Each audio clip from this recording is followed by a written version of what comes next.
I woke to a noise like a carnival gone wild, but when I threw open my back door, it wasn't horns or hounds, it was my pool, erupting in a frothy catastrophe. Towers of white bubbles poured over the edges, a whipped cream tidal wave swallowing my backyard. My inflatable shark spun in the chaos, bobbing like it had lost all hope. At first, I thought it was a prank by bored kids, but my security footage revealed a grim truth. At 2:46 a.m., there was Linda Harper, HOA dictator, in a bathrobe and hair towel, pouring jug after jug of bubble bath into my pool, like she was purging it of evil. This was the same Linda who'd fined me last week for a too flashy pool float.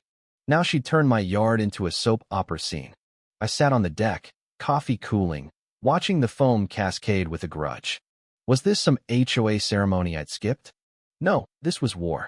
Linda probably thought she was saving the neighborhood. She'd been complaining for months about my pool's visibility from the road, claiming it lured drivers to crash, like a glimpse of water was a mermaid's song. I'd ignored her letters, emails, and doorstep notes, but this wasn't a warning, it was a bubbly smackdown. I texted Ray before dawn. Ray's the guy who once fixed a garage's plumbing with duct tape and sheer will. Retired now, he loves burgers and recliners, but I knew he'd wade into this mess.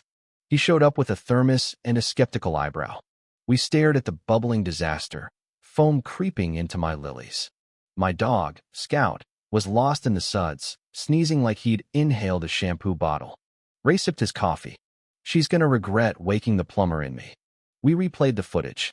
Linda moved with purpose, gloved hands hauling 4 industrial jugs of bubble bath, sprinkling a mystery powder that made the foam stick like cement. This wasn't a spur-of-the-moment act, it was a planned embarrassment. The kicker?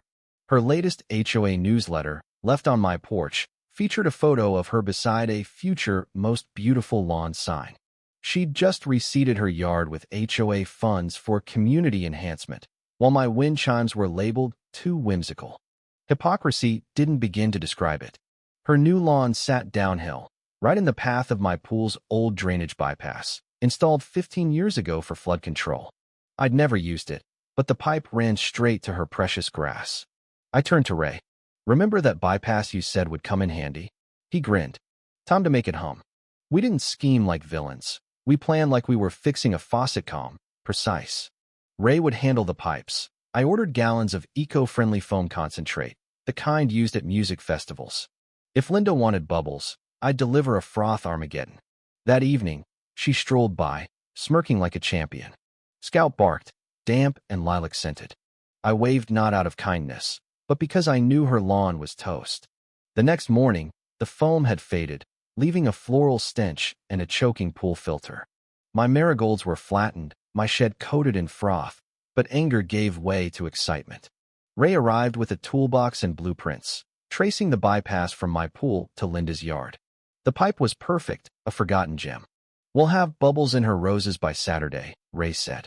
While he rigged the valve, I monitored Linda's HOA propaganda pink flyers ranting about unapproved drainage and soap misuse. Her Sunday brunch, hyping her lawn's grand reveal, was my signal. Friday, Ray finished the valve, hidden under a fake planter. One twist would send foam downhill, erupting under her grass. I wanted a show, so I sourced festival-grade foam safe but unstoppable. Saturday, I prepped the yard, bathed Scout, and sprayed lemon oil to keep bugs from the pipe. Linda gave HOA pals a lawn tour, boasting about soil quality and streetscape unity, oblivious to the sudsy storm brewing. At dusk, I checked the setup. Foam tank ready, valve primed, forecast clear. I sat with Scout, stars twinkling, feeling the calm before a glorious chaos. Sunday dawn, Linda's chipper voice carried over the fence, directing guests around her paradise. I lounged behind sunglasses, pretending to read the paper, while Ray hid in the shed. At 10:30, as Linda gushed about her fertilizer, I signaled. Ray twisted the valve. A hum, a gurgle, then silence on my end, but I imagined foam racing underground. 30 seconds later, a bubble popped in her yard, then a geyser of froth shot skyward. Guests gasped, a plate broke. Linda screamed as foam engulfed her lawn, toppling tables, drowning her garden statues. People slipped, laughed, or ran, blaming sprinklers or a gas leak. Linda, foam-streaked, pointed at me. He did this. I strolled over, holding the 2008 drainage plan. Your lawn's on my legal bypass, Linda. Should have checked before seeding. Guests whispered. The HOA treasurer questioned her spending. Red-faced, she demanded I stop it. 15 minutes, per code, I said, sipping iced tea. Scout romped through the suds, tail wagging. Her lawn turned into a muddy bog, her brunch a fiasco. I sat back, savoring not revenge, but justice. Monday, the street was quiet, like it was in shock. Linda's yard was a wreck of mud and soggy decorations, her peacock statue face down. She emerged, deflated, staring at her ruined grass. Our eyes met. She retreated without a word. Her silence spoke louder than any tirade. By noon, bloggers snapped photos, joking about her bubble sprinkler system. Theories swirled chemical spill, prank but suspicion grew.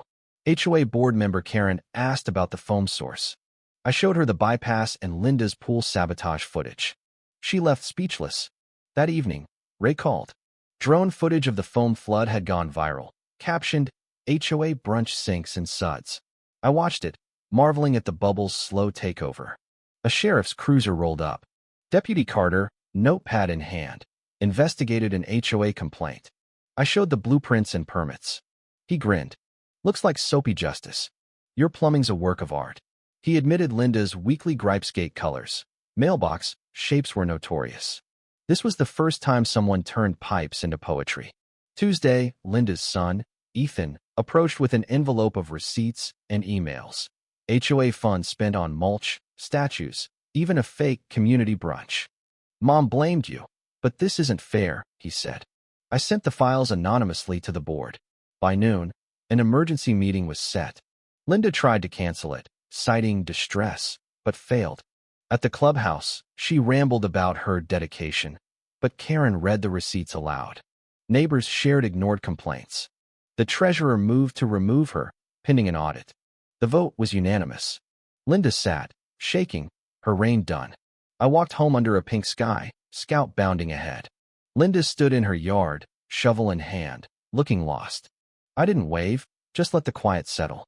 The neighborhood changed, smiles lasted, conversations grew. Karen brought cookies, nominating me for the board. I laughed but agreed. After my election, vowing no petty fines, we scrapped mailbox rules and statue bans, forming a feedback group. Meetings filled with volunteers, not grudges. Linda's house went quiet. Then sprouted a for rent sign. A young couple moved in, planting daisies and a peach tree. They asked about the old days. I said they'd missed a bubbly saga. Ethan passed by, lighter, saying his mom never learned to compromise.